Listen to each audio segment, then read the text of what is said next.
एक और खबर आपको बता दें, कमलनाथ ने विधायक पद की शपथ ले ली है। शपथ के बाद कमलनाथ का बड़ा बयान सामने आया। दरअसल पत्रकारों ने जब उनसे पूछा कि क्या अब आप दिल्ली जाएंगे, तो दिल्ली जाने के सवाल पर कमलनाथ बोले, मैं दिल्ली क्यों जाऊंगा, मैं मध्य प्रदेश में ही सक्रिय रहूंगा, मैं इंडिया गठबंधन की चर्चा में शामिल नहीं हूं। हाईकमान की नाराजगी को जब लेकर उनसे सवाल पूछा तो उन्होंने कहा कि ये सवाल आप उनसे ही पूछिए। क्या कुछ कहा आप भी सुनिए। आपको हटाया गया है, ये आप उनसे पूछिएगा, ये फैसला करेंगे जो लोग इसको देख रहे हैं। मैं तो यहाँ व्यस्त हूँ, मैं ये इंडिया की जो चर्चा चल रही है मैं उसमें शामिल नहीं। मैंने आज शपथ ली है, मुझे प्रदेश की सेवा करने का एक और मौका मिला है, ये मेरे लिए बहुत खुशी की बात है। मैं मध्य प्रदेश में सक्रिय रहूंगा, दिल्ली में भी जाऊंगा। और आगे बढ़ते हुए अगली बड़ी खबर आपको बता दें, कांग्रेस प्रदेश प्रभारी भंवर जितेंद्र सिंह ने एक बड़ा बयान दिया। दरअसल कमलनाथ के इस्तीफे को लेकर उन्होंने कहा कि कमलनाथ ने रिजल्ट के दूसरे दिन ही इस्तीफा दे दिया था। देश प्रदेश के बड़े नेता हैं कमलनाथ, नैतिक जिम्मेदारी उन्होंने समझते हुए मानते हुए अपने पद से इस्तीफा दे दिया था। शीर्ष नेतृत्व ने तय किया था कि जब तक दूसरा अध्यक्ष नहीं बनता तब तक कमलनाथ ही जिम्मेदारी संभालेंगे। तो ये बहुत बड़ी खबर है क्योंकि परिणाम के दूसरे दिन ही कमलनाथ का इस्तीफा वायरल हो रहा था, लेकिन इसे लेकर कांग्रेस की ओर से ही स्पष्टीकरण सोशल मीडिया के जरिए दिया गया कि ये खबरें गलत है। उन खबरों का खंडन किया गया था। अब जितेंद्र सिंह ने खुद ये बड़ी बात मीडिया के सामने कही है। सवाल किया था कि शीर्ष नेता क्या आपसे नाराज है, आपको हटाया गया, तो बोले कि जितेंद्र सिंह से पूछिए। देखिए, सबसे पहले तो मैं ये कहना चाहूँगा कि माननीय श्री कमलनाथ जी सिर्फ प्रदेश के ही नहीं लेकिन देश के बहुत बड़े नेता हैं। श्री कमलनाथ जी ने अपना इस्तीफा नैतिक जिम्मेदारी मानते हुए चुनाव के रिजल्ट के अगले दिन ही उन्हें दे दिया था और उसके बाद शीर्ष नेतृत्व ने यह तय किया कि जब तक नए अध्यक्ष नहीं बनते हैं जब तक वो कंटिन्यू करें। और जो भी कोई इस तरह की कोई बात जो मीडिया द्वारा उठाई जा रही है, किसी ने भी बोला है, वो उसकी पर्सनल ओपिनियन हो सकती है। अखिल भारतीय कांग्रेस उनका बहुत सम्मान करती है, हम सब उनका बहुत सम्मान करते हैं, हमारे प्रदेश के बहुत बड़े नेता हैं। तो कमलनाथ के इस बयान के मायने क्या हैं वो जरा आपको समझा देते हैं। एक बार फिर से मध्य प्रदेश में बने रहने के संकेत, लेकिन साथ ही केंद्र की नाराजगी के सवाल से भी उन्होंने इनकार नहीं किया। दरअसल इंडिया गठबंधन के मसले से उन्होंने दूरी बनाई। जो तमाम मीडिया ने सवाल पूछे थे उन बयानों के मायने आपको इस वक्त हम बता रहे हैं। कमलनाथ पहले ही इस्तीफा दे चुके थे और इस्तीफे के बाद से संगठन ने आखिर क्यों इनकार किया था, ये सबसे बड़ा सवाल है। दिल्ली नहीं जाऊंगा, मैं मध्य प्रदेश में ही रहूंगा, भूमिका को लेकर सवाल उठ रहे हैं। केंद्र की नाराजगी के सवाल से उन्होंने इनकार नहीं किया, बल्कि कमलनाथ ने ये कह दिया कि आप इनसे पूछिए, यानी कि आप आलाकमान से ही पूछिए। तो कई बड़ी बातें हैं कि आखिर कांग्रेस के अंदर में चल क्या रहा है। एक तरफ लोकसभा चुनाव की तैयारी और दूसरी तरफ दिग्गज नेताओं की इस तरह की बातें, इस तरह के बयान को कैसे देखा जाए, ये बहुत जरूरी है इसके मायने समझना। और हमारे साथ मेहमान जुड़े हुए हैं, उनसे पहले आपका परिचय करवा देती हूँ, आगे फिर उनसे चर्चा करेंगे। अभिनव बरोलिया जी मध्य प्रदेश कांग्रेस से हमारे साथ जुड़े हैं, इसके साथ ही मिलन भार्गव जी बीजेपी से हमारे साथ जुड़ गए हैं, छत्तीसगढ़ कांग्रेस से हमारे साथ सत्यप्रकाश जी जुड़ गए हैं। बहुत स्वागत सर आपका भी। चर्चा करूं, अभिनव जी आपके पास आऊं, लेकिन उसके पहले सूरज हमारे संवाददाता इस वक्त जुड़े हुए हैं। सूरज, कई बड़े सवाल कमलनाथ जी से पूछे गए, जितेंद्र सिंह से पूछे गए और स्पष्टीकरण या साफ तौर पर जवाब नहीं मिला उनका। नाराजगी के सवाल पर कमलनाथ जी बोलते हैं कि आप आलाकमान से ही पूछिए। इधर दूसरी तरफ अगर इस्तीफे की निकलकर बात आती है तो फिर ये बात भी उठती है कि जब पूर्व में इस्तीफा वायरल हुआ था तो फिर क्यों 5 मिनट के अंदर ही खंडन कर दिया गया था, क्यों सफाई दी गई थी। और आज जितेंद्र सिंह जी खुद कहते हैं कि अगले दिन ही कमलनाथ इस्तीफा दे चुके थे। तो आखिर चल क्या रहा है कांग्रेस में?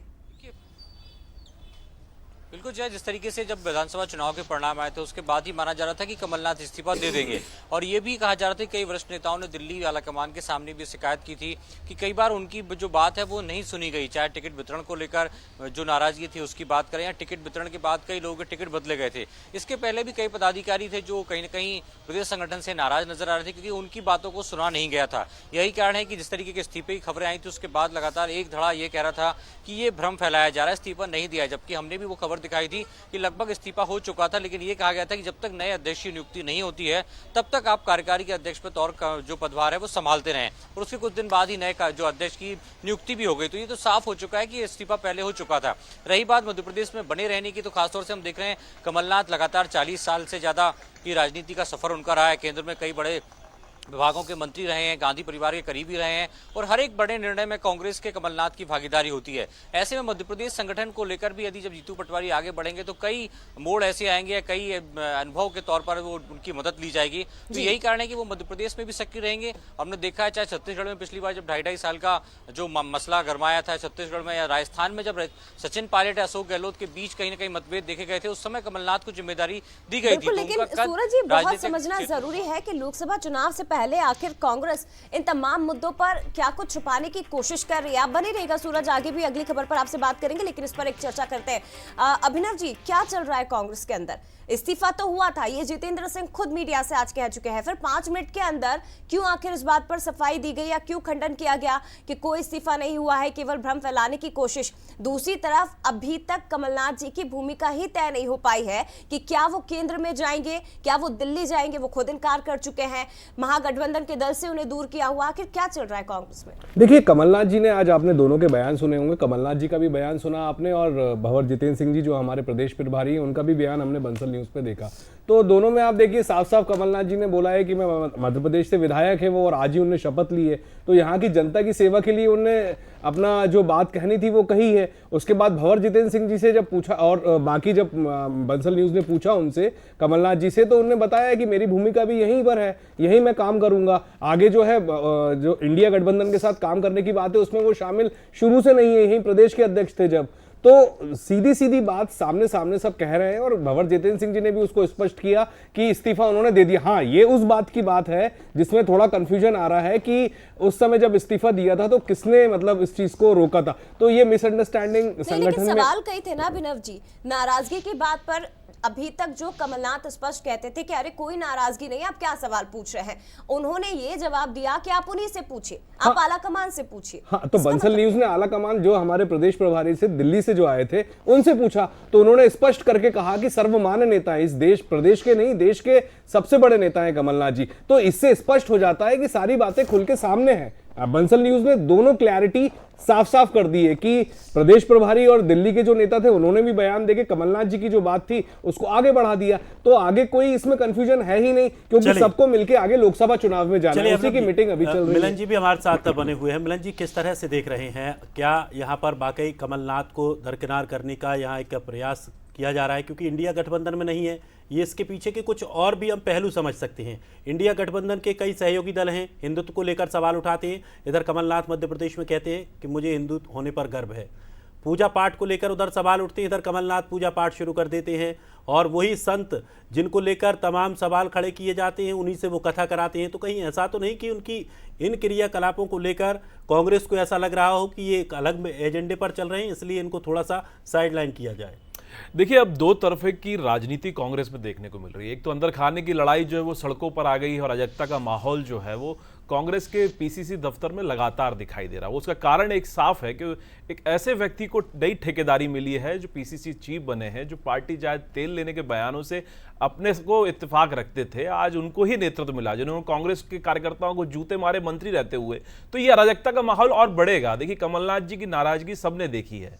यदि उनमें सौजन्यता होती, उनके मर्जी से सब होता, तो शायद पीसीसी चीफ जब जीतू पटवारी जी को बनाया गया तो वो सौजन्य रूप से उपलब्ध होते, नहीं थे वो उपलब्ध। 1 महीने मैंडेट आने के बाद, विधायक बनने के बाद कमलनाथ जी को आज समय मिल रहा है कि वो शपथ ली। मतलब मैंडेट का आप सम्मान देखिए कि जनता ने विधायक आपको चुन दिया, लेकिन शपथ लेने का समय नहीं था। जिस गुमनामी और हताशा और निराशा में कमलनाथ जी गिरे हुए हैं वो साफ देखा जा रहा है कि उनकी नाराजगी जिस प्रकार से संगठन के प्रति दिख रही है कि उनको एकदम से हटाकर जीतू पटवारी जी को बागडोर सौंपी है, तो उनकी मर्जी नहीं है उसमें। यदि मर्जी होती तो शायद वो साथ खड़े दिखाई देते। 1 महीने की नाराजगी के बाद वो आए हैं। आज वो साथ में हैं, उनकी मुलाकातें भी हुई हैं, दोनों की मुलाकातों की तस्वीरें भी वायरल हुई हैं और अब बैठक में भी वो साथ मौजूद हैं। चलिए एक और अपडेट आपको बता दें, कांग्रेस स्टेट इलेक्शन कमेटी की बैठक जारी है जिसमें पीसीसी चीफ जीतू पटवारी, कमलनाथ मौजूद हैं, दिग्विजय सिंह भी मौजूद हैं, गोविंद सिंह भी मौजूद हैं। तो तमाम जो कमेटी के सदस्य हैं वो सभी मौजूद हैं। लोकसभा चुनाव को लेकर अब इस बैठक में रणनीति तैयार की जा रही है। तो अब कांग्रेस लगातार लोकसभा चुनाव के लिए अग्रसर दिखाई दे रही है और लगातार बैठकों का दौर भी कई दिनों से कांग्रेस कार्यालय में चल रहा है। आज कांग्रेस स्टेट इलेक्शन कमेटी की ये बैठक चल रही है, जिसमें पीसीसी चीफ जीतू पटवारी, कमलनाथ मौजूद हैं, दिग्विजय सिंह, गोविंद सिंह समेत तमाम सदस्य मौजूद हैं। तो लोकसभा चुनाव को लेकर रणनीति इस बैठक में बनाई जा रही है। तस्वीरें भी देखिए, तमाम जो कार्यकर्ता वहाँ पर मौजूद हैं वो भी लगातार सवाल भी करते हुए नजर आ रहे हैं। तमाम नेता वहाँ पर जो मौजूद हैं वो भी अपने नेताओं से सवाल कर रहे हैं। हार को लेकर भी किस तरह की जो परिस्थितियां रहीं उसको लेकर के भी लगातार वन टू वन चर्चा करते नजर आ रहे हैं। और निश्चित तौर पर ये कांग्रेस संगठन के लिए महत्वपूर्ण, फायदेमंद इस तरह की बैठकें साबित होंगी, क्योंकि जब तक नेताओं का, कार्यकर्ताओं का जुड़ाव नहीं होगा तब तक मजबूती कांग्रेस में नहीं कहा जा सकती है। और चलिए, हमारे सहयोगी सूरज शर्मा लगातार मौजूद हैं कांग्रेस कार्यालय पर। सूरज, बैठक चल रही है स्टेट कमेटी की, किस तरह की ये बैठक देखी जा रही है? और अच्छा सवाल सूरज इसको लेकर के भी चल रहा था कि कमलनाथ की नाराजगी है, जरा ये भी बता दीजिए कि जब वहां पर कांग्रेस कार्यालय में कमलनाथ पहुंचते हैं, दिग्विजय सिंह पहुंचते हैं, जीतू पटवारी पहुंचते हैं, तो वहां का माहौल कैसा था? उसके बाद बैठक की जानकारी भी दीजिए। देखिए, माहौल बड़ा खुशनुमा, तमाम वरिष्ठ नेताओं ने एक दूसरे से मिलकर बधाई दी और खासतौर से जीतू पटवारी जो नए प्रदेश अध्यक्ष बने हैं, पहला मौका है जब सार्वजनिक रूप से अध्यक्षता करते हुए बैठक कर रहे हैं। तो माहौल अच्छा है और हालांकि इस तरीके की खबरें ये भी हैं कि अब सबको साथ लेकर चलना है। यही कारण है कि जो वरिष्ठ हैं उनका मार्गदर्शन लेना है, जो कनिष्ठ हैं उनको साथ लेकर जीतू पटवारी को आगे चलना है। और रही बात बैठक की, तो बैठक स्टेट इलेक्शन जो पदाधिकारियों की बैठक थी वो खत्म हो चुकी है। तो खासतौर से 29 सीटों पर कैसे उम्मीदवारों का चयन करना है, इसके अलावा पूरे प्रदेश में खासतौर से भारत जोड़ो न्याय यात्रा आ रही है, तो उसको लेकर भी रूपरेखा तैयार की जा रही है। और लगातार यही बात उठ रही है, नेताओं को मैदान में उतारा था, इसका फायदा भी बीजेपी को हुआ है। क्या कांग्रेस भी इस प्रकार का प्रयोग करेगी ताकि तमाम जो वरिष्ठ नेता हैं उनको यदि लोकसभा के चुनाव में उतारा जाता है तो उसके आसपास की सीटें भी प्रभावित होती है, साथ ही क्षेत्र की जनता और कार्यकर्ता में भी जो एनर्जी है वो फ्लो होती है। तो कहीं ना कहीं उसी बात पर अब चर्चा भी हो रही है, लेकिन देखना ही होगा कि जब आखिरी चर्चा होती है उसमें किन नामों पर मोहर लगती है, क्योंकि अब इसके बाद पॉलिटिकल अफेयर कमेटी की बैठक भी शुरू हो चुकी है, जिसमें उन मुद्दों पर चर्चा होगी कि आखिर कांग्रेस को किन मुद्दों को लेकर आगे जाना है, कौन सी ऐसी बातें रहेंगी जिसको लेकर सरकार को घेरना है। तो अब पॉलिटिकल जो अफेयर कमेटी की बैठक है वो शुरू हो चुकी है। कुछ देर बाद उसमें बिल्कुल अपडेट आपसे सूरज हम लेते रहेंगे। बहुत महत्वपूर्ण बैठक इस वक्त कांग्रेस में चल रही है, पिछले 3 दिनों से सिलसिला चल रहा है। शुक्रिया आपका फिलहाल जानकारी के लिए। लेकिन मध्य प्रदेश में विधानसभा चुनाव में मिली करारी हार के बाद अब कांग्रेस ने लोकसभा चुनाव को लेकर तैयारियां तेज कर दी हैं। और इसके साथ ही आपको बता दें कि कांग्रेस ने लोकसभा चुनाव के लिए समन्वयकों की नियुक्ति भी कर दी है। एआईसीसी ने लोकसभा वार समन्वयकों को नियुक्त किया है। प्रदेश की 29 लोकसभा सीटों के लिए 29 समन्वयक बनाए गए हैं, जो सीधे प्रदेश चुनाव समिति और एआईसीसी को रिपोर्ट करेंगे। इनका काम चुनाव से जुड़ी गतिविधियों को गति देने का होगा।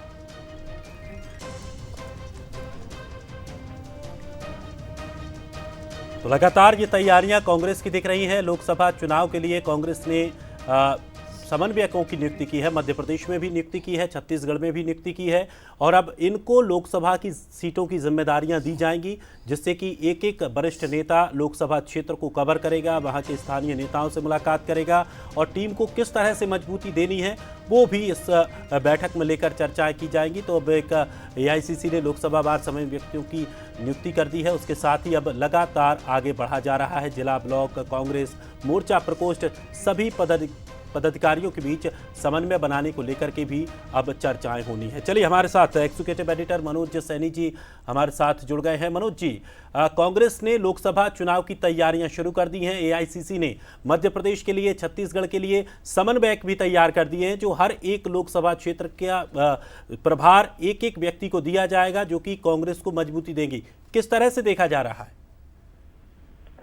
देखिए, जाहिर है कि 2023 के चुनाव में हार मिली है, लेकिन कांग्रेस ये चाहती है कि लोकसभा के चुनाव में हम वापसी करें। हालांकि बहुत कठिन होगा, क्योंकि भारतीय जनता पार्टी पहले से ये तैयारियां में लगी हुई है। लेकिन हमने देखा बड़ी तेजी से बदलाव हुआ है, मध्य प्रदेश की कमान भी बदली गई, दोनों नए नेताओं के हाथ में कमान है। और इस बीच में फिर प्रभारी भी सौंपे गए। 29 की 29 लोकसभा जीतने की बात कांग्रेस की तरफ से की जा रही है। जैसे भोपाल में तीव्र सिंह को जिम्मेदारी दी गई है, इंदौर में अलग नेता को जिम्मेदारी दी गई। तो जो भी पूर्व में या तो चुनाव हार भी गए तो भी, लेकिन जिनका अपना एक वर्चस्व है, ऐसे लोगों को जिम्मेदारी सौंपी गई। वो कोऑर्डिनेशन के जरिए जहां पे जो कमियां हैं उनको दूर करेंगे और बेहतर परफॉर्मेंस और कैसा किया जा सके, क्योंकि बीजेपी लगातार काम कर रही है। 2023 चुनाव के जैसे ही जीती है उसके बाद से लोकसभा की तैयारियां शुरू कर दी है। आप देख रहे हैं कि विकसित भारत की जो यात्रा चल रही है वो भी उसी का एक वो है, राम की बात भी चल रही है। ऐसे में बेहतर कोऑर्डिनेशन कांग्रेस बिठाना चाहती है, तो अलग अलग 29 सीटों के लिए अपने समन्वय बिल्कुल। और मनोज जी, जरूरी भी है कि चुनाव से पहले कांग्रेस के अंदर समन्वय हो, क्योंकि विधानसभा चुनाव के नतीजों के बाद सबसे बड़ा सवाल कांग्रेस के अंदर समन्वय को लेकर ही उठा था। फिलहाल शुक्रिया आपका सर बातचीत के लिए। अभिनव जी, क्या कहेंगे? विधानसभा चुनाव में भी समन्वय की कमी सबसे बड़ा मुद्दा, और ये तो आपके ही नेताओं ने आरोप लगाया था कि समन्वय नहीं था, बड़े नेताओं ने हमारा साथ नहीं दिया इसलिए हम हार गए। लोकसभा चुनाव में समन्वय बना पाएगी कांग्रेस? देखिए, मंथन में जो निकल के आता है, हम हार की समीक्षा भी हुई है और उसकी समीक्षा अभी भी चल रही है। अभी भी जो हमारी चुनाव समिति की मीटिंग चल रही है उसमें भी सारी बातें सामने आ रही है। तो कहीं ना कहीं एक इतने बड़े संगठन में थोड़ी बहुत विरोधाभास और लोगों की नाराजगी रहती है, लेकिन हम आगे जिस मूड से जा रहे हैं, मतलब हम अभी आपने देखा होगा 6 महीने में 7 राज्यों में चुनाव हुआ, जिसमें 3 राज्यों में कांग्रेस जीती है, 3 में बीजेपी जीती है, 1 में अन्य जीती है। हिंदी पट्टी के राज्य मध्य प्रदेश, राजस्थान में जरूर हम थोड़ा पिछड़े हैं, लेकिन आप देखेंगे कि इंडिया गठबंधन जो है वो पूरी ताकत से चुनाव लड़ेगा। और हमारी जो भारत जोड़ो न्याय यात्रा है उसमें भी आप देखेंगे ये लोकसभा जो हमारे कोऑर्डिनेटर्स बने हैं ये भी पूरी ताकत से पूरा, मतलब आप देखिए पूरा खाका तैयार है हमारा। और हम जनता के बीच जो किसानों की समस्या है, कर्मचारियों की है, उसके बाद आप देखेंगे बढ़ते बिलों की समस्या है, महंगाई की समस्या, इन मुद्दों के साथ हम जमीनी मुद्दों पे पहले भी थे, हम पॉजिटिविटी के साथ चुनाव में थे और आज भी रहेंगे। अभिनव जी, के मुद्दे तो आप जोर शोर से विधानसभा चुनाव में भी उठाकर आगे आए थे, लेकिन नेताओं के बीच समन्वय नहीं था, वो आपके लिए सबसे बड़ी समस्या बन गई। मिलन जी, क्या कहेंगे सर जल्दी से? देखिए, जिस प्रकार की अंतर्कलह है कांग्रेस पार्टी में, देखिए सबसे महत्वपूर्ण जो है, कोई भी संगठन, कोई भी राजनीतिक दल की उसकी ताकत होता है कार्यकर्ता।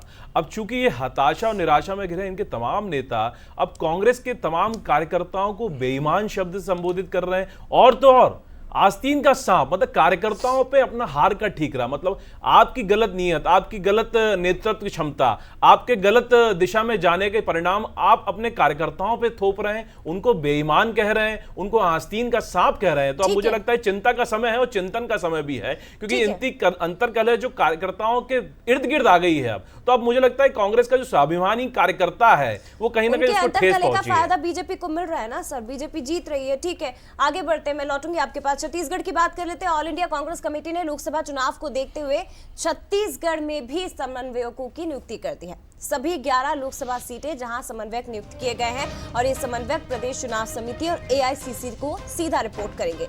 AICC all India Congress committee की तरफ से जारी सूची के मुताबिक अलग अलग लोकसभा के लिए जिन समन्वयकों को जिम्मेदारी सौंपी गई है उनमें सरगुजा लोकसभा के लिए पवन अग्रवाल, रायगढ़ लोकसभा के लिए मधु सिंह, जांजगीर चांपा के लिए वैजनाथ चंद्राकर, कोरबा से सुभाष धुप्पड़, बिलासपुर लोकसभा के लिए पीयूष कोसरे का नाम शामिल किया गया है। और चलिए, अधिक जानकारी के लिए हमारे सहयोगी कुलेश्वर पांडे सीधे हमारे साथ जुड़े हुए हैं। कुलेश्वर, छत्तीसगढ़ में भी एआईसीसी ने लोकसभा चुनाव के लिए 11 कोऑर्डिनेटरों की तैनाती की है, उन्हें जिम्मेदारी दी है। किस तरह से इसे देखा जा रहा है?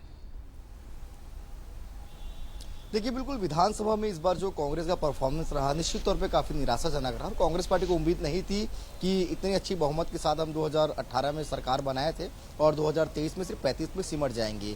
लेकिन लोकसभा के लिए कांग्रेस पार्टी लगातार जमीनी स्तर पर उतर गई, लगातार बैठकों का दौर चल रहा प्रदेश भर में, और जहाँ पे कांग्रेस पार्टी वीक थी वहाँ पे बड़े नेताओं के साथ बैठक किया जा रहा है और कैसे मजबूत किया जाए ग्राउंड जीरो में, इसको लेकर कांग्रेस पार्टी लगातार रणनीति बना रही। क्योंकि देखिए 2018 में कांग्रेस पार्टी की जीत यहाँ पर विधानसभा में हुई थी बड़ी बहुमत के साथ, लेकिन लोकसभा चुनाव होता है तो 11 में से सिर्फ 2 सीट कांग्रेस पार्टी जीतती है। और ऐसे में यहाँ पर भारतीय जनता पार्टी की पूर्ण बहुमत सरकार है, तो कांग्रेस पार्टी के लिए दोहरी चुनौती है कि लोकसभा में अभी जो उनके पास 2 सीट है उसको हम आगे कैसे बढ़ाए। इसके लिए कांग्रेस पार्टी ने रणनीति तय की है, लगातार समन्वय की नियुक्ति भी हुई है। जल्द इनका दौरा होगा और उसके बाद उन क्षेत्रों में जाकर करेंगे जहां पर कांग्रेस पार्टी काफी कमजोर रही है, वहां पर कैसे कांग्रेस पार्टी को मजबूत किए और इस समय ज्यादा से ज्यादा लोकसभा सीट कैसे जीत कर आए, ये कांग्रेस पार्टी का प्रयास रहेगा। सभी नेता जो है लोकसभा की तैयारी में जुट गए हैं, लगातार दौरा के साथ बैठक भी कर रहे हैं। जी चलिए, शुक्रिया जानकारी के लिए, हमारे साथ जुड़ने के लिए। तो कांग्रेस ने 11 लोकसभाओं पर कोऑर्डिनेटर नियुक्त कर दिए। चलिए, मेहमान भी हमारे साथ बने हुए हैं। हमारे साथ सत्य प्रकाश सिंह, कांग्रेस प्रवक्ता छत्तीसगढ़ से हमारे साथ बने हुए हैं। सत्यप्रकाश जी, जो सर्वे हुए तमाम विधानसभाओं में, जो विधानसभा के चुनावों के वक्त जो स्थिति कांग्रेस की हुई, क्योंकि जब हार का ठीकरा जब फोड़ा गया तो सवाल ये उठ रहे थे कि जो हमारे कोऑर्डिनेटर हैं, जो प्रभारी हैं, वो हमारी बात ऊपर तक पहुंचाते ही नहीं थे। जो सर्वे की रिपोर्ट आती थी उसको दरकिनार कर दिया गया। जिन लोगों के टिकट नहीं काटने चाहिए उनके भी टिकट काट दिए। तो अब एक बार फिर से जब जो कोऑर्डिनेटर 11 तैनात किए गए हैं, क्या इनसे उम्मीद है कि लोकसभा में ये पारदर्शिता के साथ काम करेंगे, कार्यकर्ताओं की जो समस्या है, जो मैसेज है, वो ऊपर तक पहुंचाएंगे?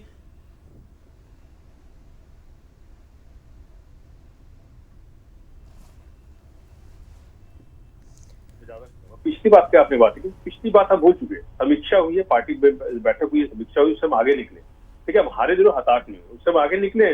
तैयारियों के तहत जो लोकसभा समन्वयक नियुक्त किए गए हैं और तमाम बैठकें चल रही है, उसी के तहत हम लोकसभा की तैयारी कर रहे हैं। तो देखिए, वो राज्य का चुनाव था, ये लोकसभा चुनाव है, ये केंद्र का चुनाव है। मुद्दे भी अलग हो जाते हैं। छत्तीसगढ़ की बात की, हमारी सरकार थी, हम लोकसभा के तहत विपक्ष में है, तो मुद्दे अलग है। और देखिए, हमसे ज्यादा तो जनता क्या खड़ी है, हम तो विपक्ष रहते मजबूती के साथ खड़ी है। अब जनता की आवाज उठा रही है, जनता इसके लिए आवाज उठा रहे हैं, मगर हमसे जनता यहाँ क्या खड़ी है कि भाई महंगाई का क्या हुआ, बेरोजगारी का क्या हुआ, 15 लाख का क्या हुआ, सिलेंडर का क्या हुआ, पेट्रोल डीजल 30 रुपया 35 रुपये मिलना था, उसका क्या हुआ। तो जनता इसे सवाल करिए कि जब जनता सवाल कर रही है ना, लोकतंत्र में सर्वोपरि जनता है, जनता इसे सवाल करेगी, इससे इनको तकलीफ होगी। सत्यप्रकाश जी, जनता तो विधानसभा चुनाव में भी आपके साथ खड़ी थी, ऐसा दावा आपने किया था, लेकिन आप कार्यकर्ताओं के साथ कब खड़े होंगे?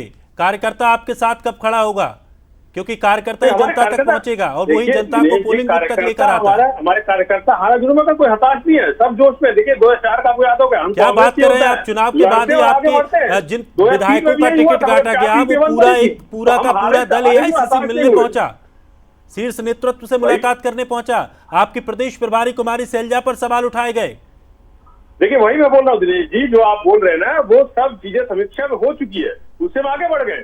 वही मैं पूछ रहा हूं कि अब जो नए समन्वयक बनाए गए हैं, क्या ये पारदर्शिता के साथ काम करेंगे? तैयारी क्या की हमने?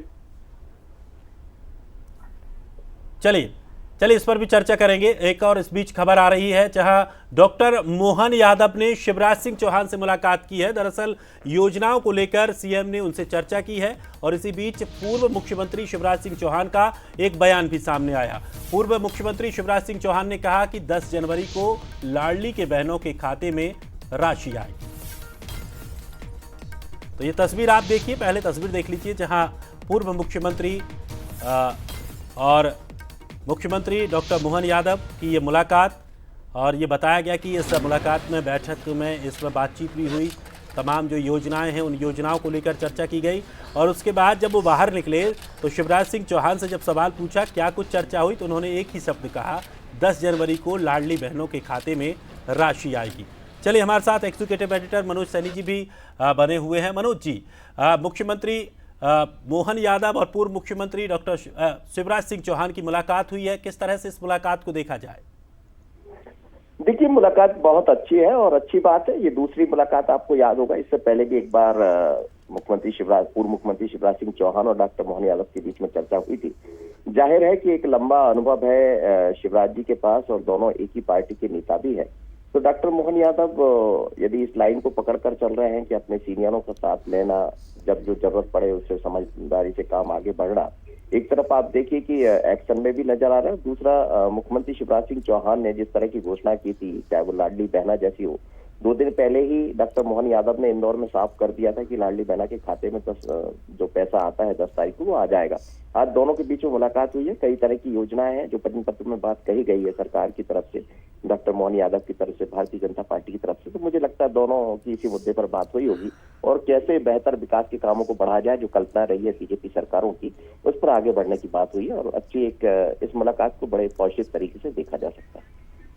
चलिए, शुक्रिया मनोज जी जानकारी के लिए। चलिए, हमारे साथ मेहमान लगातार बने हुए हैं, तो किस तरह से देखते हैं मिलन जी इस मुलाकात को और दोनों की जोड़ी को? देखिए, मुझे लगता है कुर्ता फाड़ प्रतियोगिता के बाद कांग्रेस में अब नया घमासान का दौर देखने को मिलेगा, क्योंकि इन दोनों में कहीं ना कहीं एक दूसरे के स्वाभिमान और ईगो प्रॉब्लम जरूर आएगी, क्योंकि दिग्विजय सिंह जी के शागिर्द कहे जाते हैं। जी, सवाल आपसे मिलन जी, सवाल आपसे मैंने इस तस्वीर को लेकर पूछा है, मैं थोड़ा सा कंफ्यूज हो गया कि नहीं, मैं उसके बाद आपसे जोड़ रहा था कि ये जो घमासान एक तरफ देखने को मिल रहा है कि एक विपक्षी दल में इस प्रकार की स्थितियां चल रही है, और हमारे यहाँ देखिए सौजन्यता कि एक दूसरे के साथ किस प्रकार से मध्य प्रदेश का विकास किया जाए, उस पर लगातार विचार मंथन और एक साथ मिल रहा है। और वहीं आप देखिए एक दूसरे के खींचतान और इसके बीच कुर्ता फाड़ प्रतियोगिता भी देखने को मिलेगी और नया उसमें एक आयाम कांग्रेस पार्टी रचेगी। भारतीय जनता पार्टी के तमाम जो नेतृत्व है एक दूसरे का समन्वय बना के काम, मध्य प्रदेश चूंकि मैंडेट बहुत अच्छा दिया है, जनता का आशीर्वाद हमको मिला है, लगातार मध्य प्रदेश नया आयाम रचे, उसके लिए हमारे यहाँ लगातार चिंतन मनन चल रहा है। वहीं कांग्रेस पार्टी में आप लगातार देखेंगे कि एक तरफ खींचतान मची हुई है, दूसरे तरफ कार्यकर्ताओं पे दोष मढ़ा जा रहा है, ये देखने को लगातार मिलेगा। और कांग्रेस के कार्यकर्ताओं में अब कहीं ना कहीं बेईमान और आस्तीन का सांप वाली जो भावना है वो निकल कर आएगी। ठीक है अभिनव जी, जो तस्वीरें हमने दर्शकों को दिखाई, इससे एक बात तो स्पष्ट हो गया, जो पूर्व में भी मुख्यमंत्री मोहन यादव ये बात कह चुके हैं कि 10 तारीख को लाडली बहनों के खाते में राशि पहुंच जाएगी। कांग्रेस के तमाम सवालों का जवाब क्या इसी के साथ मिल गया? क्योंकि शुरुआत से ही आप इस योजना पर सवाल खड़े कर रहे थे कि ये योजना बंद कर दी जाएगी या बहनों को ठगा गया है, राशि नहीं पहुंचेगी अकाउंट में। ये सवाल हमने नहीं उठाया, ये सागर में एक लेटर जब जारी हुआ था। मैं रोकूंगी, माफ करेगा, पूर्व मुख्यमंत्री इस वक्त कुछ कह रहे हैं, पहले वो सुन लेते हैं। मुख्यमंत्री जी ने काम प्रारंभ किया है, तेजी से प्रारंभ किया है और प्रदेश के विकास और जन कल्याण के कामों में हम हर संभव सहयोग करेंगे। मुझे खुशी है कि योजनाएं जारी रहेगी और 10 तारीख को फिर लाडली बहना के खाते में पैसा आएगा।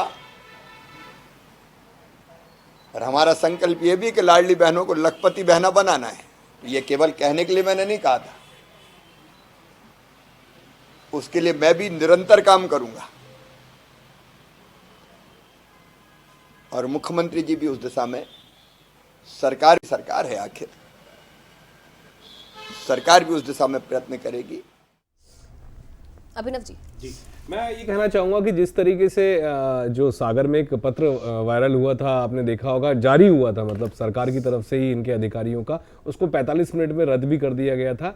तो ये गफलत वहीं से शुरू हुई और उसके बाद ही लोगों के बीच में चर्चा का विषय बना, पूरे प्रदेश की बहनाओं के बीच में चर्चा का विषय बना कि मोहन यादव जी कहीं बंद तो नहीं कर देंगे। लेकिन जैसे तैसे कैबिनेट बनी और उसके बाद आज जिलों में प्रभारी मंत्री तो नियुक्त नहीं हुए, लेकिन हम आशा करते हैं, अभी भी उम्मीद रखते हैं कि ये योजना चले। हमने ऐसी कोई चीजें नहीं चलाई। आज भी किसान जो है 2100 रुपए की तुलाई करवा रहा है, वो 3100 का इंतजार कर रहा है। परेशानी सबसे बड़ी यह है कि 75% किसानों का प्रदेश है ये। यहाँ पर 75% लोग जो है छोटे छोटे किसान है, जिनके 1-1, 2-2 एकड़ की जमीन है और उस पर वो कभी धान लगाते हैं, तो उनको उम्मीद थी कि हमें यहाँ पे बढ़ के अभी पैसा मिलेगा। उसके आदेश अभी कोई जारी नहीं हुए हैं। 40 लाख से ज्यादा रजिस्टर्ड बेरोजगार है, 1 करोड़ के ऊपर यहाँ पे बेरोजगारी है। नियुक्तियां यहाँ पे 3 से 3.5 लाख है, वो भी है। तो मुद्दे बराबर चल रहे हैं। अभी इस पे कोई, हाँ बिल्कुल शुरुआत है। जो हम भी उनके साथ खड़े हैं, उनको बंद नहीं किया जा रहा है, उनको कंटिन्यू आगे बढ़ाया जा रहा है। हालांकि अब ये देखना होगा, जिस पर कांग्रेस ने एक सवाल उठाया था कि क्या इस राशि को और आगे बढ़ाया जाएगा, ये जरूर सवाल उठेगा। लेकिन अभी शुरुआत है, थोड़ा सा इंतजार कीजिए, आगे क्या होता है वो देखना भी बड़ा दिलचस्प होगा। इसी बीच चलिए एक और खबर सूरजपुर से आ रही है, जहां महिला बाल विकास मंत्री का एक वीडियो वायरल हो रहा है। वीडियो में महिला मंत्री अधिकारियों को चेतावनी देती नजर आ रही है। उन्होंने कहा कि अगर कार्यकर्ताओं को तंग किया तो खैर नहीं, अधिकारी मेरे बारे में किसी गलत फहमी में ना रहें। आप सोचते हैं कि मंत्री सीधी सादी है तो आप गलत सोच रहे हैं। साथ ही उन्होंने कहा कि पिछले 5 साल में क्या हुआ, क्या किया, ये सब भूल जाइए। दरअसल मंत्री जी कार्यकर्ताओं के एक सम्मेलन में पहुंची थी, जहां पर वो संबोधन करते हुए नजर आ रही थी। तो मंत्री लक्ष्मी राजवाड़े का ये वीडियो वायरल हो रहा है। क्या कुछ कहा उन्होंने, पहले वो सुन लीजिए। भारतीय जनता पार्टी की सरकार है, 5 साल क्या हुआ वो आप लोग भूल जाइए। मैं उसको गिनना नहीं चाहूंगी जिस तरह से आप पूरे अत्याचार किए थे 5 सालों में। लेकिन इस बार पिछले बार की अपेक्षा इस बार अच्छा काम होना चाहिए। कोई भी कार्यकर्ता को परेशान नहीं करेगा।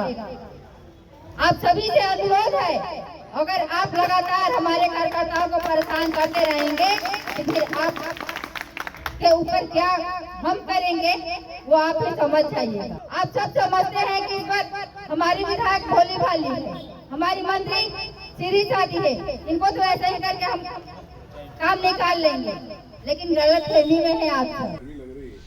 और चलिए अधिक जानकारी के लिए हमारे सहयोगी कुलेश्वर पांडे हमारे साथ जुड़ गए हैं। कुलेश्वर, मंत्री लक्ष्मी राजवाड़े का वीडियो वायरल हुआ है, जिसमें साफ तौर पर मंत्री जी कहती नजर आ रही हैं कि आप अगर सोचते हैं कि मंत्री जी सीधी सादी हैं तो आप गलत हैं। किसी भी गलत फहमी में ना रहिए। किस तरह से अब इस वीडियो को देखा जा रहा है? अब देखिए, बिल्कुल नवनियुक्त मंत्री लक्ष्मी राजवाड़े बनी है, महिला एवं बाल विकास इनके पास है। निश्चित तौर पे बीजेपी जो है कार्यकर्ताओं को तवज्जो देती है और जिस तरह से साफ तौर पे बोलते हुए नजर आ रही है लक्ष्मी राजवाड़े, साफ तौर पे कहना है कि अधिकारियों को सख्त लहजे में दो टूक कह दिया कि हमारे सभी कार्यकर्ताओं का काम होना चाहिए। 5 साल सिर्फ अत्याचार हुआ, अधिकारियों ने किस तरह से काम हुए हम जानते हैं, हम गिनाना नहीं चाहते, लेकिन इस बार कोई भी कार्यकर्ताओं को परेशान नहीं करेगा। परेशान करा तो हम जानते हैं कि कैसे काम निकाला जाता है। साथ उन्होंने ये भी कहा कि अगर आप सोच रहे हैं लक्ष्मी राजवाड़े सीधी साधी है तो एक गलतफहमी है, मुझे काम कराना आता है। निश्चित तौर पे अधिकारियों को सख्त लहजे में दो टूक कह दिया है। अब देखना होगा बीजेपी के कार्यकर्ताओं को उस क्षेत्र में अधिकारी काम करते हैं कि नहीं। जी चलिए, शुक्रिया कुलेश्वर जानकारी के लिए। चलिए, हमारे साथ मेहमान अमरजीत छाबड़ा, प्रवक्ता भाजपा छत्तीसगढ़ से हमारे साथ जुड़ गए हैं। सत्य प्रकाश जी हमारे साथ लगातार बने हुए हैं कांग्रेस से। अमरजीत जी, मंत्री जी खुद कह रही हैं कि सीधा साधा मत समझना और अधिकारियों को चेतावनी भी जारी कर दी है। देखिए, पिछले 5 वर्षों में जो कांग्रेस का जो शासन रहा वो इस प्रदेश में कार्यकर्ताओं को प्रताड़ित करने का और जो अधिकारी वर्ग था उन्होंने एक तरफा काम किया है और इस छत्तीसगढ़ में विकास के कोई भी काम इन 5 वर्षों में नहीं हुए थे। महिला बाल विकास मंत्री जी का जो स्पष्ट संदेश है, लक्ष्मी राजवाड़े जी ने एक लाइन में स्पष्ट रूप से कहा है कि अधिकारी वर्ग ये ना समझे कि वो सीधी सादी महिला है। हमारी जो महिला बाल विकास मंत्री है उन्होंने स्पष्ट लहजे में इशारे में ही बता दिया है कि अधिकारियों को अब निष्पक्ष होकर कार्य करना होगा। किसी भी तरह के पक्षपात की कार्रवाई वो करेंगे तो उसके लिए उन्होंने स्पष्ट निर्देश भी कर दिया कि उसके बाद आगे की कार्रवाई के लिए वो तैयार है। तो ये एक संकेत है कि छत्तीसगढ़ में एक अच्छे शासन की ओर हम बढ़ रहे हैं और छत्तीसगढ़ में निष्पक्ष रूप से काम होगा। किसी भी कार्यकर्ताओं के साथ यदि किसी तरह का अन्याय किया जाता है, किसी भी कार्यकर्ताओं के साथ यदि किसी तरह का कुछ ऐसा दुर्व्यवहार किया जाता है तो उसके लिए अधिकारियों वर्ग को भी चेतावनी देना बहुत आवश्यक था। और साथ ही साथ मंत्री जी ने यह भी कहा कि पिछले 5 वर्ष जो हुआ वो उसे भूल जाए। निश्चित ही एक अच्छा संकेत है कि हम पिछले जो काम हुए हैं, पिछले बार जो अधिकारियों ने जिस तरह से एक तरफा काम किया था उसको लेकर मंत्री जी ने स्पष्ट रूप से कहा कि उसको भूल जाए क्योंकि हम कोई बदले की कार्रवाई नहीं करना चाहते। लेकिन आने वाले समय में जो शासन चलेगा उस शासन में उनको निष्पक्ष होकर कार्य करना पड़ेगा, जनता के हितों के लिए कार्य करना पड़ेगा और जो कार्यकर्ता होते, पार्टी कार्यकर्ता होते, जो लोगों के जन सत्यप्रकाश जी कहा यह जा रहा था जब मंत्रिमंडल के नाम का ऐलान हुआ, लक्ष्मी राजवाड़े का नाम सामने आया तो ये कहा जा रहा था पहली बार की विधायक है, इन्हें मंत्री बना दिया गया, क्या पता ये कैसे संभाल पाएंगे। लेकिन जिस तरह से उनकी जो बयानबाजी है, उनका जो लहजा है वो काफी सख्त है। नजर आ रहा है कि अनुभव की यहाँ जरूरत नहीं है, उनके सख्त लहजे से साफ तौर पर झलक रहा है कि वो काम तो कर देंगी। कैसे देखते हैं दिनेश जी? देखिए, भले पहली बार के विधायक है, वो कार्यकर्ता तो बीजेपी की है ना। आप इनके शुरू ऊपर से देख लीजिए, केंद्र से देख लीजिए, सांसद ऐसे लोगों को ये बचा कर रखते हैं जो बहन बाहर से मेडल जीतने के आती है, यहाँ भारत में क्या होता है सबके सामने। ऐसे नेता जो गाड़ियां चला देते किसानों के ऊपर, क्या होता है वो भी सब। यहाँ पे भी मैं बात करूँ, यहाँ पे इनके बड़े बड़े नेता गाली गलौज करते हैं, मारपीट करते हैं सरकारी अधिकारी के साथ, कर्मचारी के साथ। तो इनकी सोच वही है। देखिए, बात वही है कि आपको अपनी घोषणाओं पे काम करना है, इधर उधर बातें मत कीजिए। और ये कार्यकर्ता की बात कर रहे हैं ना, पखाजू बंद है आज, इन्हीं के कार्यकर्ता को गोली मारी गई है, इन्हीं के सरकार में लॉ एंड ऑर्डर क्या हुआ, वो अपने उस कार्यकर्ता को इंसाफ दिलाइए। आप पखाजू राफी की सरकार पे गोली मार दी गई है, पखाजू बंद है, तो ये हालात इनके सरकार बनते हो जाते हैं। कहीं पूरे रायपुर में चाकूबाजी चल रही, कल शाम को भीड़ भाड़ इलाके में चाकूबाजी हो गई है, तो ये हालात हो गए। तो इनको सबसे पहले लॉ एंड ऑर्डर दुरुस्त करना चाहिए, जो इन्होंने घोषणा की उस पर काम करना चाहिए। इधर उधर की बातें करके सिर्फ और सिर्फ यहाँ की महतारी बंधन योजना के बारे में नहीं बताना चाहते, 31 के बारे में नहीं बताना चाहिए, सिलेंडर 500 कब से मिलेगा नहीं बताना चाहते, सिर्फ इसके इधर उधर की बातें कर रहे हैं कि ताकि जनता हमसे सवाल ना करे कि हमको जो घोषणा होती उसका क्या हुआ, 1 लाख नौकरी को क्या हुआ। तो ये मोल मुद्दा वही है कि आपको काम नहीं करना, सिर्फ इधर उधर की बातें करनी है। जो लक्ष्मी राजवाड़े ने ये कहा है वो दिखता है कि भाजपा की पूरी भाजपा की सोच वही है। आप ऊपर से लेकर नीचे देखिए, वही सोच है, वही नियत है, वही नीति है कि हमको सिर्फ और सिर्फ डरा धमका के काम करना है। इनके बिजबोना गांव से राजेश कोरत जी में यही कहते थे 15 साल, और अभी ये नहीं आए, ये भी उसी रास्ते पे चल रही है। तो मैं तो यही बोलूंगा, उनको यही शुभकामनाएं दूंगा कि आप इधर बातें मत कीजिए, लॉ एंड ऑर्डर पर काम कीजिए, जो जनता की आपने घोषणा की उस पर काम कीजिए, पहले उसको दुरुस्त कीजिए, उसके बाद चलिए सत्यप्रकाश जी, चलिए आगे बढ़ते हैं। अमरजीत जी, एक आपकी छोटी सी प्रतिक्रिया। अमरजीत जी, आपकी एक छोटी सी प्रतिक्रिया, क्योंकि कार्यकर्ताओं को लेकर अगर आप सवाल कर रहे हैं तो निश्चित तौर पर सही कहा है सत्यप्रकाश जी ने। जी एक संकेत है ये, जिस तरह से एक सीन क्रिएट करने का काम किया, जैसे ही महिला बाल विकास मंत्री जी ने शपथ लिया था उसके बाद एक सीन क्रिएट करने का काम किया गया था, एक माहौल बनाने का काम किया गया था कि महिला बाल विकास मंत्री पहली बार जीत कर आई है, बहुत सीधी सादी है। जो निश्चित ही भारतीय जनता पार्टी कार्यकर्ताओं को अवसर मिलता है और विधायक से लेकर मंत्री पद तक वो जाते हैं, और जो माहौल बनाने का काम विपक्षी पार्टियों द्वारा, अधिकारियों द्वारा किया गया था, उसके लिए एक निर्देश और एक संकेत महिला बाल विकास मंत्री जी ने दिया है कि उनकी कार्यप्रणाली को लेकर जो भी अधिकारी है उसे सामान्य हल्के में ना ले। वो तेज तर्रार महिला है, वो महिला बाल विकास मंत्री है और जो हितों के लिए जितने भी काम होंगे उसके लिए लगातार वो कार्य करेगी। और साथ ही साथ उन्होंने कार्यकर्ताओं को लेकर भी संकेत दिया, ये स्पष्ट निर्देश है, क्योंकि कार्यकर्ता किसी पार्टी का लंबे समय तक कार्य करता है और शासन की योजनाओं को पहुंचाने, जन तक पहुंचाने का भी काम करता है। तो चेतावनी दे अमरजीत जी, लेकिन काम किस तरह से सरकार कर रही है वो मायने रखता है कि आपके शासनकाल में या कांग्रेस के शासनकाल में अधिकारियों ने कितनी योजनाओं को जनता तक पहुंचाया है, ये सबसे ज्यादा मायने रखता है। मैं लौटूंगी आपके पास सर। छत्तीसगढ़ से अगली खबर है, पखांजूर में बीजेपी के नेता की हत्या के विरोध में पखांजूर बंद कर दिया गया है। इस बंद के दौरान यात्री बस समेत दुकान प्रतिष्ठान बंद कराई गई। वहीं आपको बता दें कि चक्का जाम कर दोषियों को तत्काल गिरफ्तार करने की भी मांग की जा रही है। इस बंद के मद्देनजर चप्पे चप्पे पर पुलिस बल को तैनात किया गया है। पखांजूर में रविवार देर रात बीजेपी के जिला उपाध्यक्ष और पखांजूर के पूर्व नगर पंचायत अध्यक्ष असीम राय की अज्ञात लोगों ने गोली मारकर हत्या की थी। कांकेर एसपी दिव्यांग पटेल ने सभी एंगल से वारदात की जांच की बात भी कही और सीसीटीवी फुटेज फिलहाल खंगाले जा रहे हैं। लगातार पुलिस के द्वारा जांच की कार्रवाई जारी है, जिसमें हमारे द्वारा कुछ फुटेज और कुछ जो शक वगैरह वाले व्यक्ति हैं उनसे पूछताछ फुटेज को चेक करना किया जा रहा है, जिसमें जो सस्पेक्टेड 2 लोग दिख रहे हैं उनके और पहचान कार्रवाई वगैरह चल रही है और जल्द से जल्द इसका निकाल किया जाए।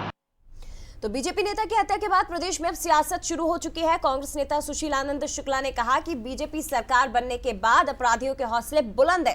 कांग्रेस के बयान पर डिप्टी सीएम विजय शर्मा ने भी पलटवार किया, सुनिए जरा। भारतीय जनता पार्टी जब कांग्रेस की सरकार थी तो उनके कार्यकर्ताओं की इन दुखद हत्याओं को टारगेट किलिंग का बता दी। अब भारतीय जनता पार्टी की सरकार बन गई है तो उसके बाद जो हत्या हुई उसके बारे में भारतीय जनता पार्टी को स्पष्ट तौर पर बताना चाहिए कि ये क्या है। दरअसल प्रदेश में भाजपा की सरकार बनने के बाद अराजक तत्व बुलंद हो चुके हैं, उनके हौसले बुलंद हो गए, जिसके कारण लगातार राजधानी से लेकर दूरस्थ बस्तर तक हत्याओं का, आतंक का, लूट का, बलात्कार का दौर जारी हो गया। तो पूरी शंका इस बात की है कि ये हत्या है। कार कहाँ तक जुड़ते हैं, क्या होता है, इसकी जांच पुलिस कर रही है और शीघ्रता ही होगी कि आपको इसका असली गुनहगार कौन है वो सामने आएगा।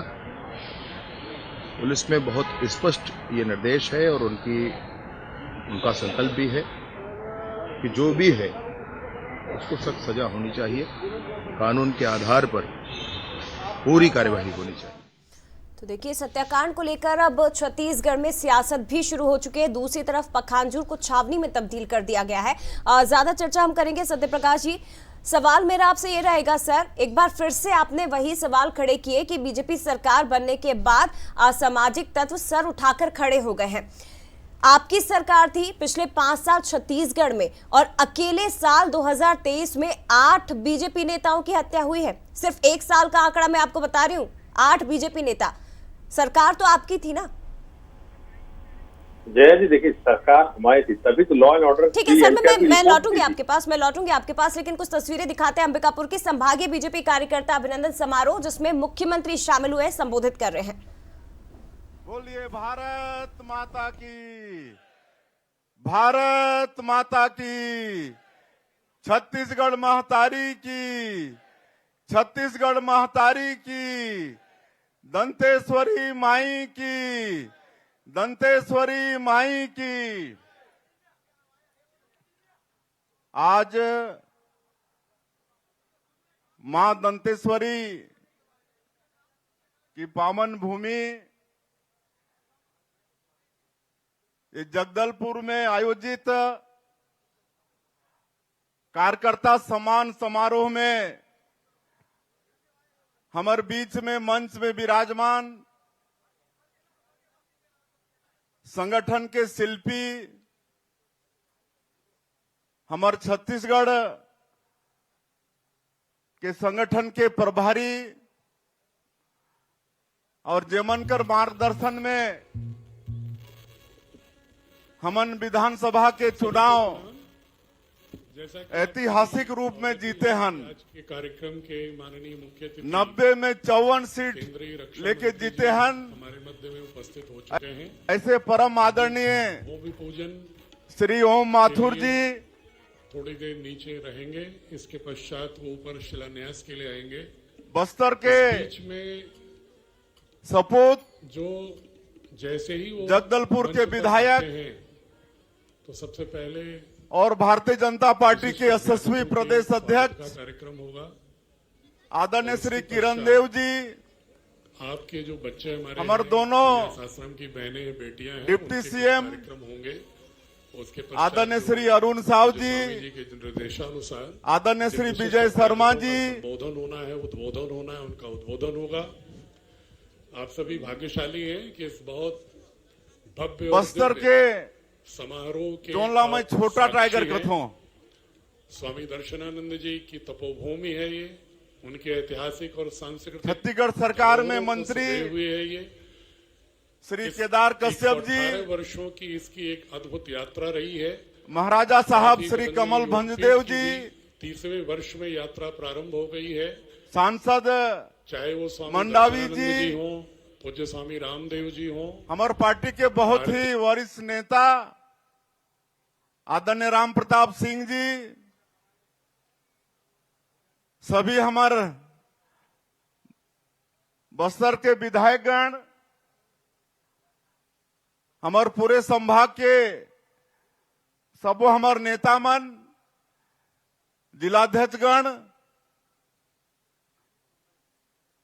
मंच में विराजमान पूर्व विधायकगण और पूरे बस्तर संभाग के एक बूथ से आए देवतुल्य सभी कार्यकर्ता भाई और बहनों,